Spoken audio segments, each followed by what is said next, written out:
So this we call as FRL. So now I am going to take the power source giving the experiment of undone R valve.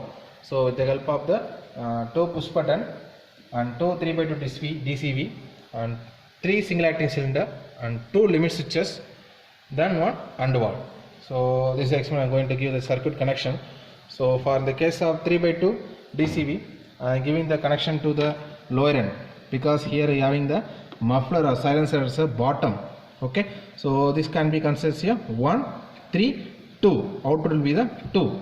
Okay, so from the output I am going to take the output from the push button to given to the pilot operated DCV. So pilot operated DCV la pilot end. Okay, given to the pilot end. For the DCV, so this DCV needs another one FRL source. I am taking another FRL source from FRL unit. So this is another FRL source. Okay, so this DCV 3x2 pilot operated spring return DCV, they will be able to produce one output. So that output can be given to the single acting cylinder rod end. So this rod end I am going to give the output of this particular 3x2 DCV. So this single acting cylinder will hit the lever. So the lever, so this we call as a output, this we call as a input.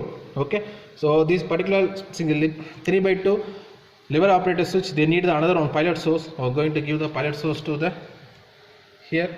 So this pilot source can be transferred to this output while hitting or making any actuation. So I am taking from the output from this limit switch to the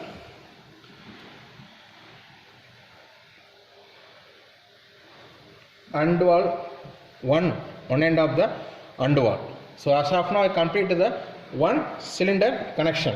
So in case of AND valve we need the two connection.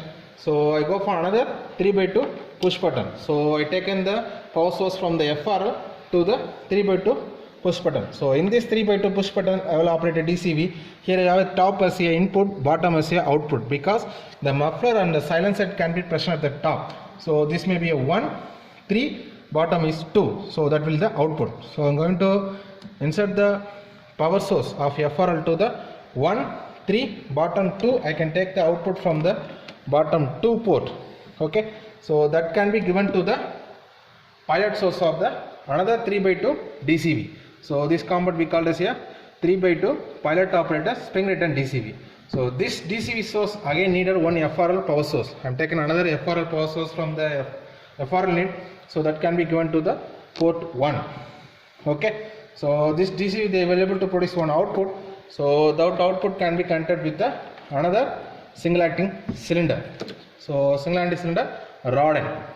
Okay, so this cylinder will hit the limit switch. So this limit switch again they needed one input source and output. So they again needed one FRL source from the FRL unit. So that can be given to this as a input. So after actuation they are able to produce one output. Okay, so this output can be connected to the other end of the double AND valve. Okay, so now the output of the AND valve can be connected to the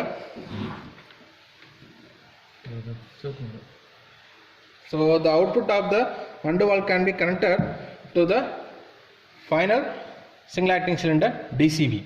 Okay, so now the connections, all the connections can be over. If I go for enable that knob, so they having the, if I press this push button I am able to get the actuation of first cylinder. So they didn't able to produce output. If I go for pressing the other push button, I cannot this actuation, this cylinder will get actuation, but I cannot able to get the output. If you get the both this push button will get pressed. Okay, so both the cylinder will get the actuation, they able to produce output to that AND valve. The out valve now able to produce output, able to get the actuation in the third cylinder. Okay, so I go for the simulation. If I press one cylinder, this cylinder alone will get extended, but we cannot able to get the output at the third one.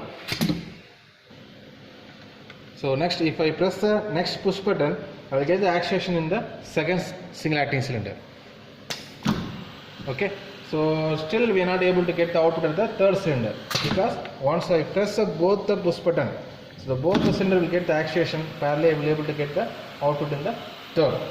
Okay, so So that's because of mechanical error I am able to get the output at the third one. So though it is a AND valve, so both the limit switch will get actuation, they are able to get the output at the third one. So this we call as a OR valve. So go for changing the AND valve. So now I'm showing the videos as a AND valve. If I get the actuation of both, I am able to get the output at the third one. Okay, so that's a AND valve function. Both input I am able to get the output. So now I go with the simulation of AND valve. So in the case if I press the 2 push button, I am able to get the actuation of third one. So this way. Okay, so this is a AND valve. So AND valve function. Okay. So now we are going to see about the OR valve. So I replacing this AND valve with the OR valve. So I already told that component introduction itself. So in that OR valve we are having the ball type. So based upon where the pressure can be applied, whether it can be 1 or 3, based upon the ball movement can be happen inside that valve. That means if one will having the pressure, it can be moved to a third. Okay, so if suppose in the case of pressure applied can be in the 3, it can be moved towards a 1.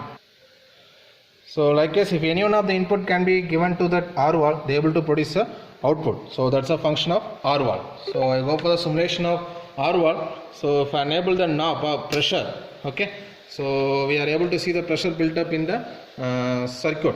Okay, so if I press any one of the push button, we are able to get the actuation at the final cylinder. That means this cylinder will get actuation. Likewise, we can able to get the actuation. Okay, if I press another push button, so I am able to get the actuation on the second cylinder, then also the final cylinder. So this way I am able to get the OR valve simulation. If I press both, both cylinder will get the action. Finally, the third cylinder also we are able to get the action. So this is a simulation of OR valve. Okay.